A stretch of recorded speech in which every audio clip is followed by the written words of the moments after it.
Good evening, everyone. Thank you for being here tonight. I am Olga George, Press Secretary for Mayor Ed Gainey and the City of Pittsburgh. This gathering is about more than lights and infrastructure. It's about people, progress, and building a Pittsburgh where every neighborhood shines. You'll hear from leaders who are making that vision real, shaping our city with equity, sustainability, and care. Let's begin with someone whose work is lighting the way to a more thoughtful, resilient future. Our first speaker is a thoughtful and forward-looking vision to everything she touches, with a deep commitment to sustainability and a keen understanding of how planning shapes lives. She ensures that Pittsburgh grows both smartly and responsibly. Please welcome Flor Marino from City Planning. Flor. Thank you. Thank you, Olga. I'm delighted to stand here today and celebrate the implementation of the citywide dark sky LED streetlight modernization project with all of you. Every sustainability staff in local government knows how crucial a streetlight modernization project is to any climate action plan. I am proud that today, Pittsburgh is getting to check this off our climate action plan. Congratulations, everyone. To succeed, a retrofit of this scale needs synchronization of vision, commitment, and funding from ideation to implementation. I am extremely grateful to all city staff across many offices and divisions for their continued support for this project since its inception. I want to thank the Department of Mobility and Infrastructure, from the newest staff to their leadership, for their commitment to sustainability in their everyday work, and in particular for the streetlight project. I'm especially appreciative of Danny Robinson for his continuous dedication and grit to see this project through, and making sure it delivers the right light in the right place at the right time for all Pittsburghers. Any LED streetlight project provides better lighting and savings. Our project goes beyond that. We are deploying dark sky fixtures and we are investing in controls. Therefore, our new streetlights intentionally improve the lived experience of our residents and reduce disruption for migratory birds. Indeed, Pittsburgh was the first city to adopt a principle-based dark sky ordinance. This commitment means we are no longer wasting energy toward the night sky, and we will provide healthier light quality at night for both people and wildlife. I encourage you to buy dark sky fixture for your next outdoor project.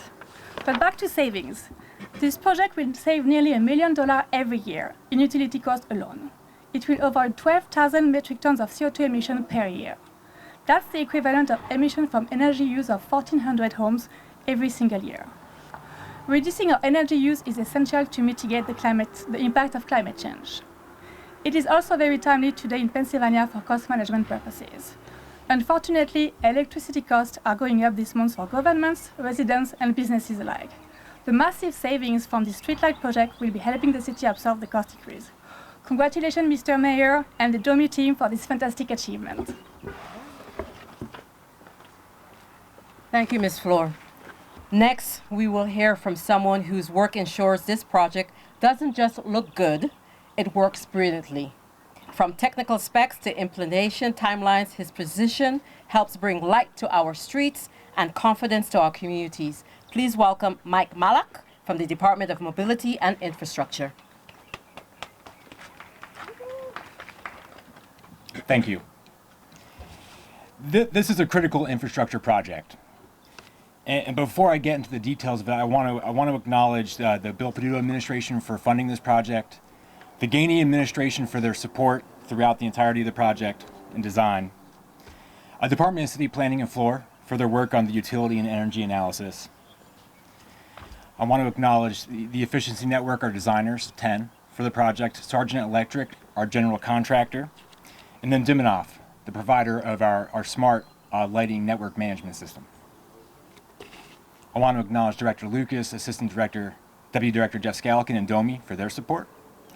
My colleague Angie Martinez was the first person in DOMI to really pick up this project and run with it. And she deserves a lot of credit for how this got kicked off.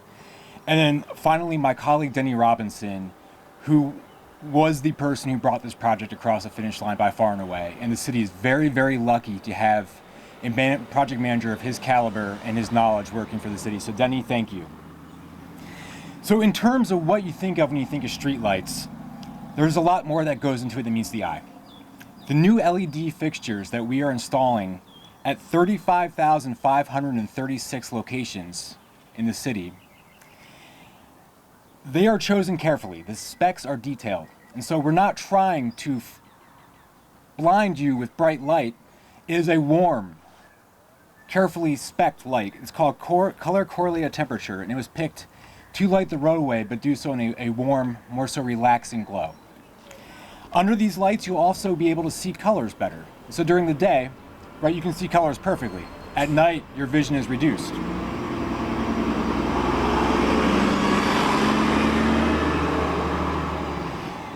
These lights will operate at a color rendering index of 70. During daylight, that number is 100, so it's a rough estimation for what these technical specs provide. It's also important to note that these are networked streetlights. There are 47 gateways in the community that these streetlights will talk to, and then also talk back to a central software location. Why is that useful to us? We can monitor the status of our streetlights. We can meter them. We know how much power we're drawing. We can dim lights at night to use less power. Currently, if we have an outage at streetlight, the only way we find out about it is from someone in the community telling us. We're proactive. We're going to be able to provide these lights to all 90 neighborhoods. And ultimately, this is a public safety project that touches every corner of the city, and I couldn't be more proud to be a part of it. Thank you. Thank you, Mike. Now, equity is the heart of every truly impactful project, and our next speaker stands as an advocate for that principle. His leadership helps ensure that progress reaches every corner of our city. Please join me in welcoming City Council President, Councilman Daniel Lavelle.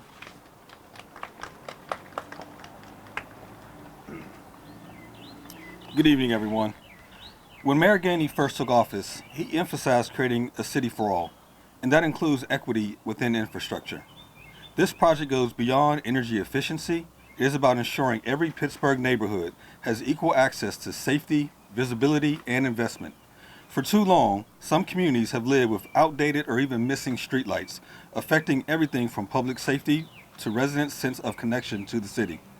And that's why this effort includes a full audit, not just replacing lights, but also identifying where they're missing or inadequate. We're prioritizing the neighborhoods that have been overlooked for far too long. Equity means that no matter your zip code, you deserve safe and well-lit streets, and that mission begins here this evening in Manchester. Thank you.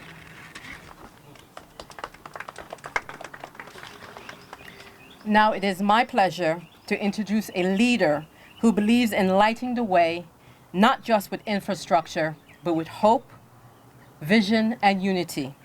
A mayor for the people with a beacon of progress for Pittsburgh. Please welcome the Honorable Mayor Ed Gainey. Good evening. This might be the first press conference I done tonight. Today is the kickoff of a project that's going to touch every neighborhood, every street, and every resident in our city.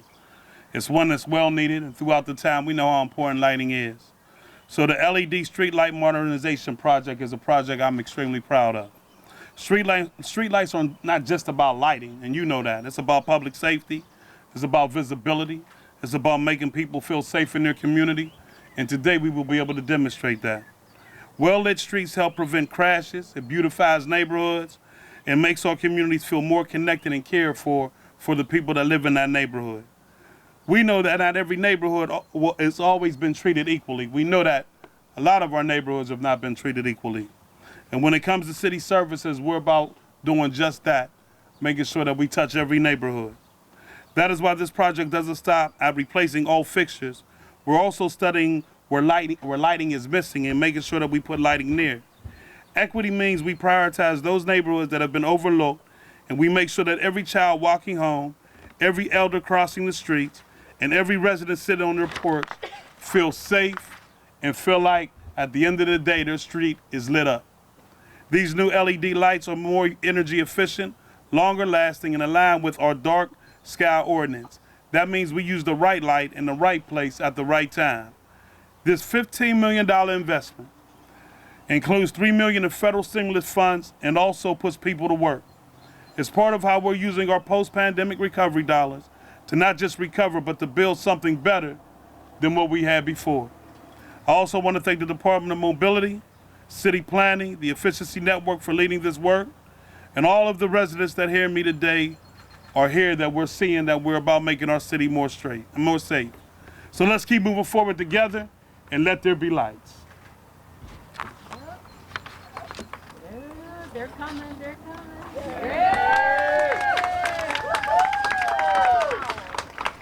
Come on up here, man. Come on. Come on. What you feel about lights? Go ahead, tell them what you feel about the lights. Proud. Here, I'm gonna give you a little hand. Ready? Now, don't tear my help me up, Daniel, so I don't get messed up here. You know what I mean? Huh? He heavy, ain't he? Yeah, ready? You get one, I get one. Ready? How you feel about the lights? Proud about the lights. All right, all right. All right, all right. That's all, love. Yeah. All right, thank you. Are there any questions regarding the LED lights? Please note that we're handing out all the information regarding the different timelines for the different districts. Make sure before you leave that you have that information with you. Also check your email. There's additional information that came through regarding the press conference and the information there as well. Are there any questions? You know you might be on the news with that, right? This will take the better part of 3 years. Danny, come on up. What was the question? This will take the better part of 3 years. 2 years. Design was 1 year. Construction will take 2 years. So we'll probably wrap this project up beginning of 2027. What's the temperature of the lights? 2700 Kelvin. And that's all of them will be the same. All of them will be the same. And I want you guys to note that from this light all the way down has the LED new lights, and they're going to be starting from this light going down that way. When does that begin? We'll probably get those this week. As of right now, we have about 600-700 lights converted already. We started May 12th. What's the lifespan of one of these lights compared to an older light? 15 to 20 years, whereas though the high pressure sodium lights was only 3 to 5 years. What's the cost difference between the LED and the HPS? Really isn't a cost difference. Technology just changed over time. It's about the same, just better technology. And how does the city plan to mitigate any potential disruptions to traffic? So we work on that on a daily basis with the sub-consultants 10 and Sergeant Electric. Wherever there's work going on from People's Gas or Duquesne Light, we work around it. So we're going by council districts, but they're broken up in about 9-10 zones each, so we have the option to move crews to other zones. And I also want to make sure that I recognize the design team 10 over there. If 10, anybody wants to come over and say hello, come on over. Anybody want to come say something, come on. Is this mostly daytime work? Yes, mostly daytime work. Then you spell your last How long name. does it take to put a light up? 1 or 2 guys, it takes about 45 minutes. All right. 10? We're going to have the individuals who are doing some of the work. We'll come back to your questions. We're not going to ignore you. Can I introduce Bobby Hall? Hello, does anybody have any questions? Tell me about the design. Be shut off during the construction of streetlights? What's that? Will certain streets be shut off when? At times there may be some road closures. We will have traffic control taking care of that to help, offset the traffic so that way we're not clogging up the streets or, creating any kind of backup. So yeah. Why is this important for the city?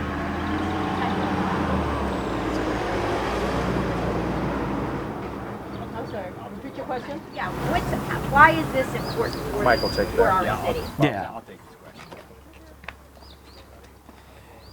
Everyone always talks about, when they think of infrastructure, bridges, roads, traffic calming, Vision Zero. You don't realize, maybe in part because you spend your nights inside, everybody is affected by streetlights.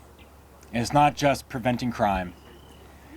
Your odds of being hit as a pedestrian decrease with good lighting. Effective lighting at intersections is in and of itself like a Vision Zero traffic safety countermeasure. And so this project to me is a quality of life that every resident in the city of Pittsburgh deserves. Like this touches everyone, and you don't realize it until one, it's gone, or until you realize what you've been missing the whole time in terms of having streetlights that are for today instead of our old outdated infrastructure. Can you just elaborate for the birders out there about the dark sky, On the floor, please. Can you repeat the question? I said for the birders out there, the people who like birds. Yes. That's big in Arizona. Yeah, so that's why we, hi guys, that's why we have the dark sky requirement, is to make sure that our streetlights are better for the wildlife and in particular migratory birds. So the light is really shining down so that we have less light pollution. We're actually looking forward to maybe getting satellite imaging of the project at the end to see how much it impacted the night light. The color temperature is also better for wildlife. So it's overall much better for birds and an observation of the stars too. All right. I thank you guys for coming out. If you note that one light, the lights down on the right-hand side, they come on based on a level of darkness in the area. So that light sensed that darkness. The others haven't sensed the darknesses yet, so they haven't lit up. But that's what will happen compared to the LED lights. So thank you. How do these come on? This will be the last question. Danny or 10? Okay. Hi, thank you. They turn on still by photo cell control, but there's also additional features that have the remote capability through the dim on off control system. Say your name and... My name is Brian Valor with the Efficiency Network. Thank you. All right. Thank you guys. Have a good night.